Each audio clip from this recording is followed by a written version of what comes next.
Okay, so good day class. Today we will discuss earthquake hazards. So at the end of our module, we should be able to identify various potential earthquake hazards, recognize the natural signs of an impending tsunami, analyze the effects of different earthquake hazards, and interpret different earthquake hazard maps. Earthquake has been occurring as part of Earth's normal functioning. Earthquakes in the Philippines happen more frequently because of its geographical location. The Philippines is one of the countries situated near the Pacific Ring of Fire. It is an area recognized to have frequent and active earthquake and volcanic eruption. So this explains that Earth is an active place and earthquakes are always happening everywhere. On average, magnitude 2 and smaller earthquakes occur several hundreds times a day worldwide. Major earthquakes greater than a magnitude 7 happen more than once per month, and great earthquakes with magnitude 8 and higher occur about once a year. The Ring of Fire, also known as the Rim of Fire or the Circum-Pacific Belt, is a major area in the basin of Pacific Ocean, as you can see in our image, where many earthquakes and volcanic eruptions occur. About 88%, 22 out of 25 of the world's largest volcanic eruption in the last 11,700 years occurred at volcanoes in the Ring of Fire. Also, another geological explanation why the Philippines is prone to ground movement is the western edge or the western boundary of the Philippines blade runs along the midsection of the Philippines. This boundary that runs from the north all the way to the south of the country is called the Philippine Fault System, from which several other fault lines and features branch out.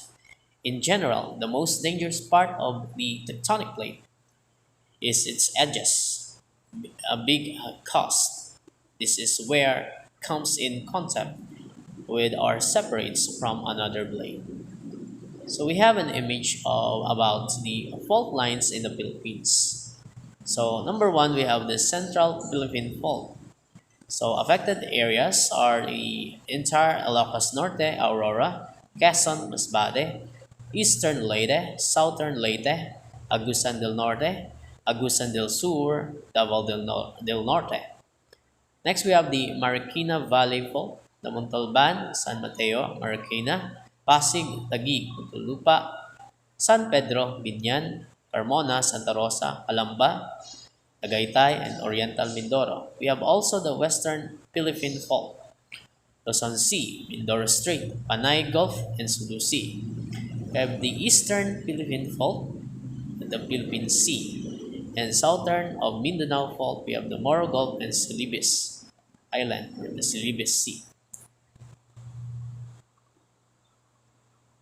Okay, so the broad-scale tectonics of the Philippine Islands are dominated by the west-north convergence of the Philippine Sea Plate with respect to the Sunda Plate. Is a motion about 10 centimeters per year, the latitude of the Earth of February 6, 2012. So the Philippine Sea Plate is tectonically unusual in that almost all the boundaries are convergent. So, ibig sabihin ng convergent, this means that if two tectonic plates collide, they form a convergent plate boundary. Usually, one of the converging plates will move beneath the other. Deep trenches are also features in our image and often formed where tectonic plates are being subducted, and earthquakes are commonly to occur at that particular arrangement of this kind of plate, the Philippine Sea Plate.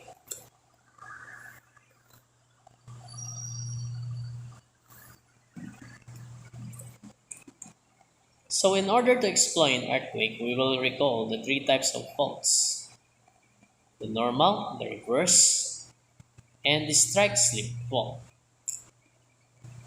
So the fault is a geological fracture or cracks in the crust of the earth. So pag merong fault yung isang portion ng land or ng lupa, there is a possibility na magkakaroon ng ground shaking or what we call this the earthquake. So this fracture or cracks occurs due to this displacement of the masses of the rock, which we call the tectonic plates. So tectonic plates are yung mga plates na movable or gumagalaw. So hindi sila stable because of these fault lines. There are three types of fault, which are the normal, reverse, and strike-slip fault. So the first one, we have the normal fault. So as you can see in our image, this fault is created by force means tension. So opposite yung direction ng forces. So in this fault, one block moves upward, which we call footwall, and another block moves downwards, which we call hanging wall. So due to extension, hanging wall block moves downwards relative to footwall block shown in our image.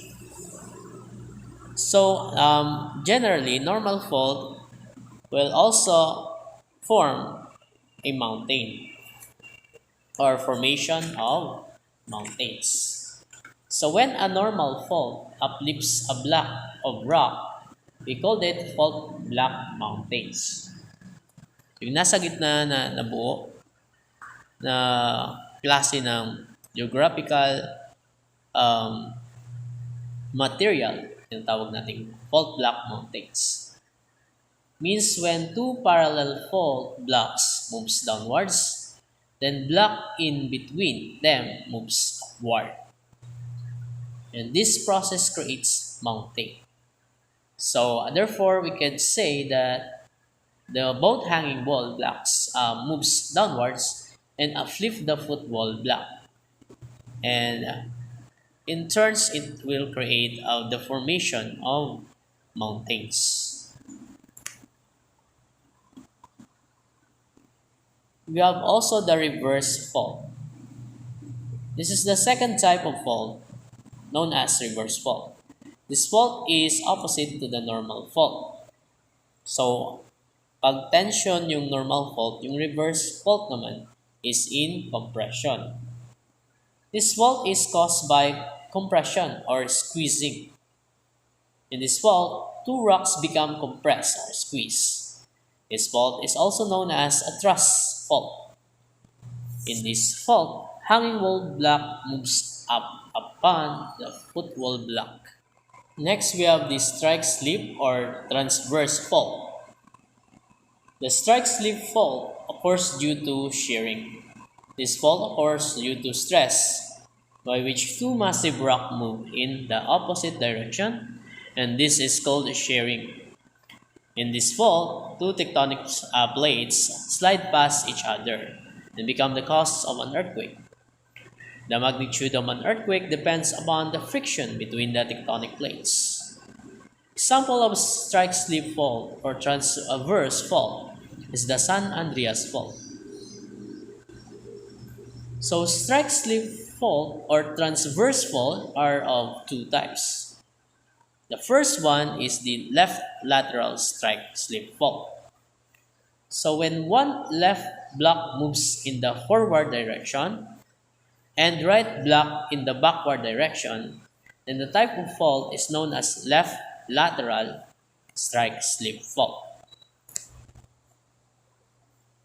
Second one is the right lateral strike-slip fault. So when one right block moves in the forward direction and left block in the backward direction, then that type of fault is known as right lateral strike-slip fault. So the Philippine fault is a strike-slip fault belong to commonly a left strike slip fault. The Philippine fault is 1,250 kilometers long, left lateral strike slip fault extending northwest parallel to the Philippine archipelago. This fault has been very active in the past 200 years with several destructive earthquakes accompanied by surface rupture.